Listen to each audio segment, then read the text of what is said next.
Growing up, I had dreams and aspirations, but always felt like the kid that didn't fit in.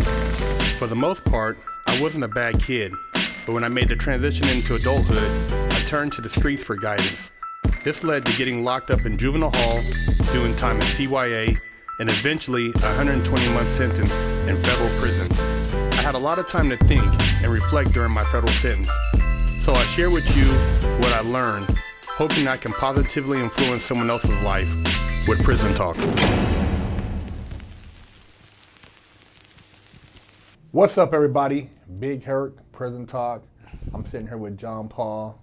This man has a very interesting life, and so I want to sit down with him and pick his brain. And one of the questions I want to ask you was, how did you get involved with the Swedish Mafia, man? How did that come about? I know we spoke about it briefly, but that's a pretty interesting story, man. Being able to network with that level of demographic. Like I said, it's all about women. You know, them girls out there in them streets. They're meeting these guys, you know what I mean? And he, like I said, he just came over one day, just got out from doing a year in county, fighting a big case. I guess he got busted with 20 keys. And he just got out, real paranoid, wouldn't even talk to me. He wrote everything down, bought a half ounce for this chick. I think it was $1,000, you know, so he gave me $1,000 cash. I'm cool, you know, and like I said, she came back a week later, and she's like, this guy wants to talk to you about some business. I'm like, okay, but, you know, and he came and told me, hey, this is what I'm about. I'm sending keys to Sweden. I need somebody to get them for me. You know, I don't want no one to know what we're doing. And that was hard, man, because I'm making good money, and I'm like, can't tell nobody, and not even this girl that he brought over, you know, and it just, like I said, I've always just hooked up with the right, you know, I don't know how, the right people. Like, he was giving me, I think keys were going for like $18,000, and he's like, all right, call me when you can get some keys here, and I tell my friend, he goes, well, you got the money? I go, you know, so I just told him like a day later, hey, bro, I need the money. So he came over the next day, he gave me $50,000 cash, stacked like that. And he goes, here, call me. He bought me a phone, a throwaway phone. Yeah. Just text me here when you got the girls are ready. You know, we had the code down, and man, I started making so much money. He would have me get the TVs, buy the TVs, you know, and then show me how to pack them and then send them off. You know I would get a girl and take them and drop them off. You know, and we're doing like, I'd say 2 every other day, and I'm making, like I said, I had $150,000 I made in 6 months. $100,000 I blew on my cars and stuff, and I had $53,000 in the bank. And he's telling me, don't sell no more. But I like selling dope. I like meeting the women. I like the hustle. He was trying to take you into a different direction, like, he get off the didn't want me to get busted. Yeah, you know what I mean? You're too valuable. And he tried to get me, bail me out when I got busted. Like, but I had, I was 16 days of getting off parole, and they raided my house. It was Burbank. I live in San Fernando. Burbank raided my house. One of my drivers she got busted with someone else's dope. She brought my dope. She was off. She was, I'm gonna go drop this off. She had some heroin, and she got busted. And I end up, my boy, the Swedish guy, bailed her out. Said, bail her out. I go, but no, but I ended up bailing her out. But I guess she already told on me. Because it took, but I was like, no, she didn't get busted with my shit. I ain't bailing her out, but she ended up telling on me, and, Well, I'm just listening to what you're saying, and there's always one common denominator, and that's the females. People don't realize, man, when you get robbed, it's most likely because a female told the dudes where you stash your dope, or you guys had a bad breakup, or she's mad, she wanted to call the cops on you, or, you didn't pay child support. There's a lot, and, the females are out there meeting other guys with, money and hustling, and, hey, I know somebody, maybe you guys can do business. You're a perfect example. Like you said, females kept you in the game. Oh, yeah, and it isn't, it's the women, and I figured all the time, I hooked this girl up too good. I take care of these women. They're not going to tell on me. But, one girl told on me, I'm like, wow, when I went in and when I had that 5 cases, some girl told on me that I was staying in a hotel with me and my girl. We were she got busted in a stolen car. Unrelated, but told on you. It's told on me, and then they pull me over, and like 5 cops, and we go, we know who you are. You're John Paul, and you're fighting the case right now for. That was my first case of with when they found the speed pipe and the marijuana at my house after they raided my house. They had nothing. And then I go, they can search your car. I go, yeah, search my car. They went right to my hood. Wow. And He told the stash they're trying to open it, and I go, the cables, I don't know how to open the cables busted. My mechanic does that, and they got it open, and there was a quarter pound of speed, a quarter pound of crack, and they got me, 100,000 bail. But then I sat, I wanted to bail out. My mom said, you want to get out? I go, no, I'm going to just stay in. I didn't think I could get out.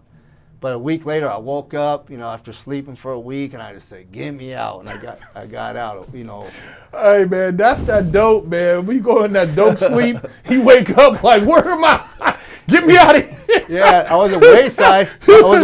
My homeboy, my big homeboy, was like, "John Paul, bro, I'm gonna get you pulled over to the dorm." My trustee, big time, in prison. I'm like. My homeboy Ralph, the one who did all my artwork. He's gonna pull me out the next morning. He came to get me the next morning. I was already bailed out. I told him, "Get me out of here." 100,000. I didn't know you could bail out on case, man. They let you bail out. That money talks.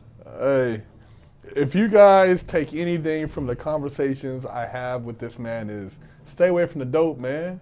The dope ain't no joke, man. The future, the time that it's the dope, but it's the things that lead to that dope. Well, it's the whole element, the energy that's tied in with it.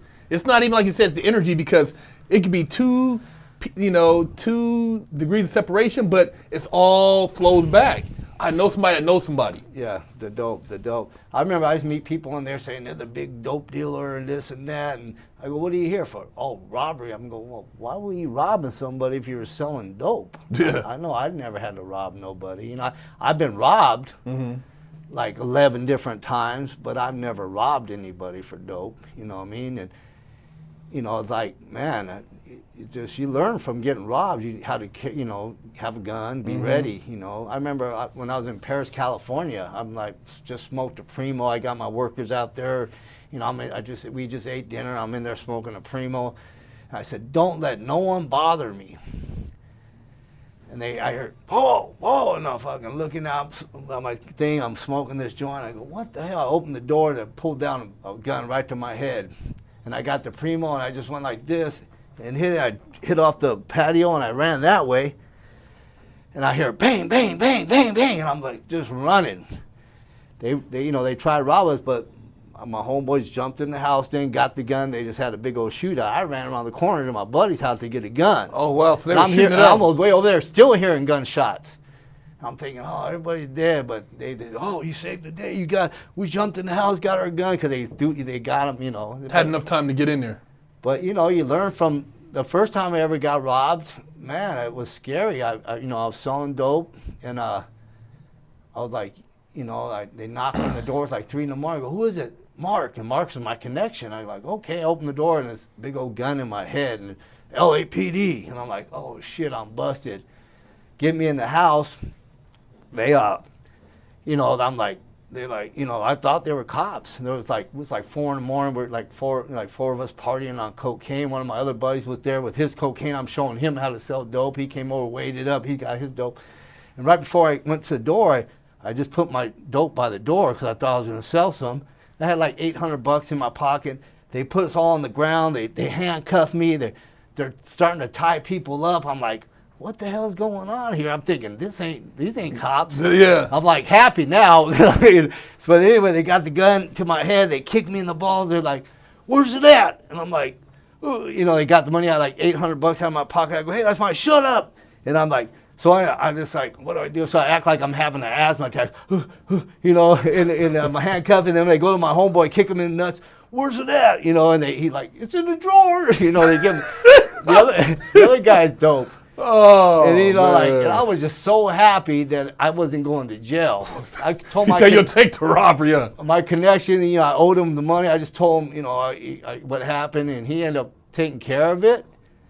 But after that first robbery, I started protecting myself. You know what I mean? I'm like, started having them down with the gun. You know, I had one of my buddies was just out of military. You know, I had him at the door with he had the little 25. Oh, I drilled him out.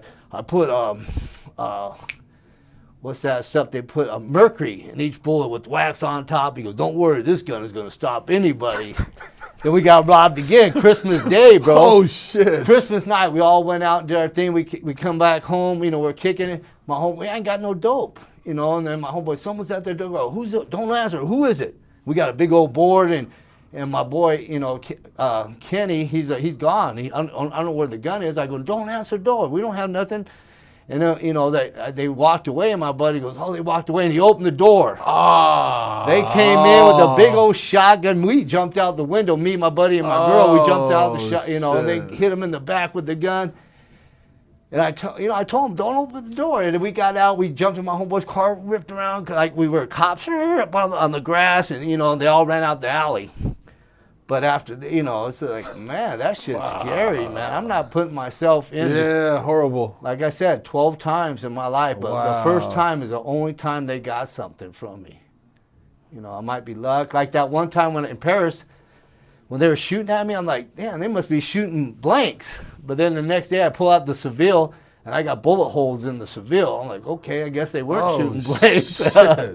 But man. Hey, the dope game ain't no joke, man. It is no joke. I'm surprised I'm still alive right now. You know what I mean? I know there's a purpose for my life. I don't know what it is, like I said, but I should be dead so many times from car wrecks, from robberies, from this and that. But, you know, sometimes when I was getting high doing that, I would get that sixth sense, that feeling. Hey, get that gut feeling, but you don't know where it's coming from. Get out of here and listen to it. Listen to that, because, man, it saved me so many times. I was at Balboa Park with the homies one time. You know, we're all partying on Quaaludes, and my homeboys are like, went up to Bouquet looking for a party. We couldn't find us. We ended up back at Balboa Park. Back then, the Balboa Park was like Venice Beach. And we're out there, and my homeboys like, you know, we're all eating Quaaludes. I'm selling Quaaludes. My homeboys like, come on, bro, let's go. I'm going, no, I'm staying here. You guys are, you know, oh, fuck you, pussy, and whatever. I'm just, you know, I'm not going. I'm staying here. Find out, I go home that night, you know, where's everybody at? Oh, Danny's in the hospital, and Steve and Tom are in jail. Right when they left there, they went to a gas station. My homeboy got shot and got in a fight with someone, ended up getting shot. And the other two homeboys went to jail. But that was that sixth sense that I listened to. You know, it kept me away from that one. It's just after that, I just started listening to my, you know, that special feeling, you know, that gut feeling. Hey, man, the game is real. Big Herc, John Paul, Prison Talk.